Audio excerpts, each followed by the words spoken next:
In all likelihood, you probably already know that this year, 2025, marks the 250th anniversary of the birth of Jane Austen.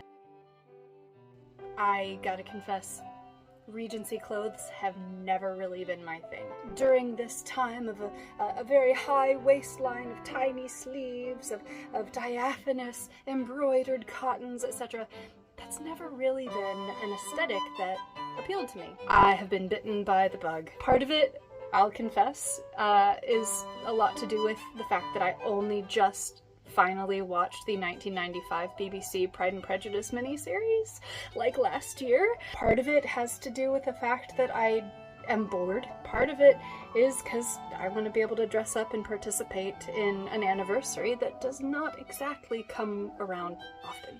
As always, if I'm wanting to build a really good historical wardrobe, I've got to go to really good sources, specifically Patterns of Fashion, Volume 1. Now, this book, published by the School of Historical Dress, recently reprinted and updated, is an absolute must-have for any costuming library. In fact, the entire series is incredible, but I'm just going to talk about one pattern out of this one book. Figure 28 on page 106 is the Half Robe in patterned blue and white silk.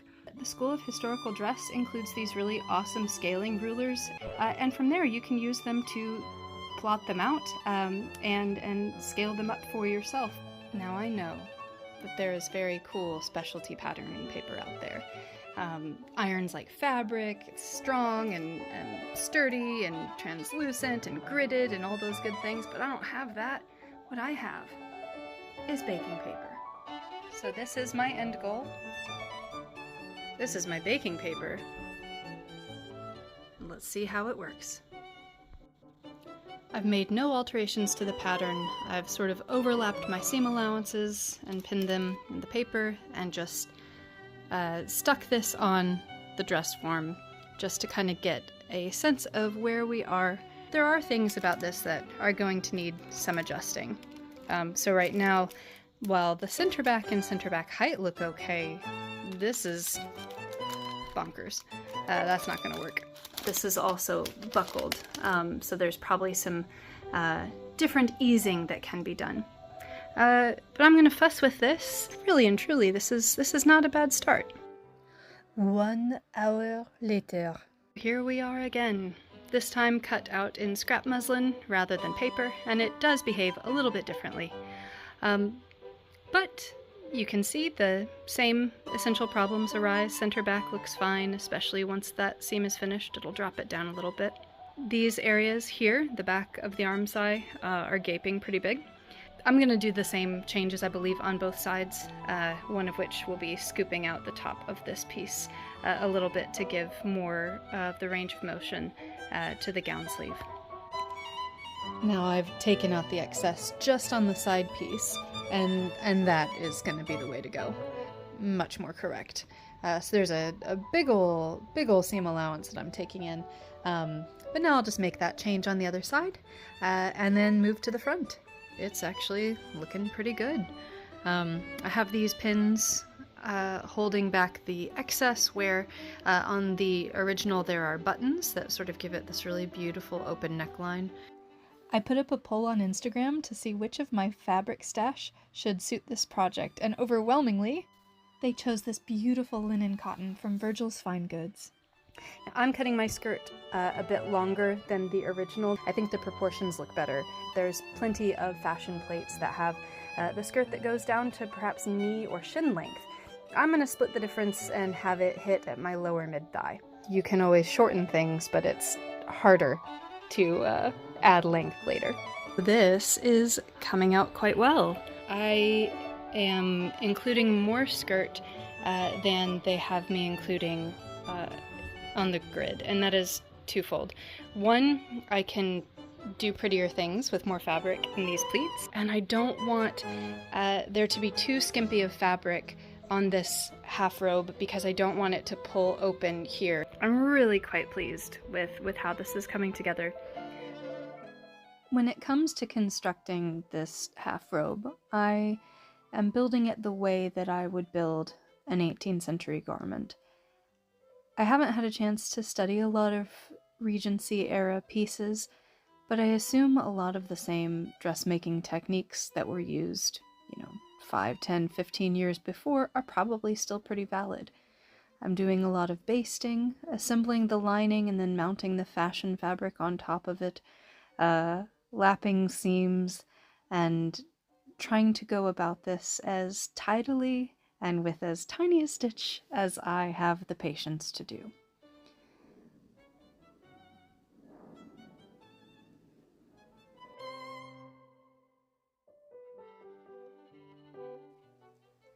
I'm really trying to take my time and enjoy each part of this process, even when that means the process of making sleeves. I think I can count on one hand the number of Regency era garments I made before taking on this project, but I am really enjoying it. There is something really classic and iconic about this silhouette. I've really enjoyed the quirks of construction, of making these linings that are integral to the structure of the garment, yet sort of detached and adjustable. It's all very interesting. I have tried to keep all of my seams tidy, I've tried to keep all of my hems tiny, and I have tried to honor the original garment while also making changes and adjustments to suit my particular body, as I feel confident a seamstress of the time may have done. And I'm pretty pleased with the result. And I think my supervisor approves. All right. With just a little few finishing touches, this will be a complete half robe, and honestly, I love it. Super adjustable, so I'm not even bothering right now to try on my Regency gown underneath it. It's really, really sweet. I deviated from the original source material in Patterns of Fashion. I had different weight of fabric. I still tried to use quite minimal fabric, but for example, I put more into the skirts so that I could sit down and move about without binding around my hips. But I am going to be on the lookout for some braid to finish the neckline and around the sleeve cuffs. And with that final fitting, I take out the basting thread and claim victory. This half robe was really fun to make and even more fun to wear. I look forward to sewing a lot more Regency garments as we look forward to celebrating Jane Austen's 250th birthday later this year. But thank you so much for joining me. I hope that you have a really lovely week. Happy sewing, and always remember, my friends, history responsibly.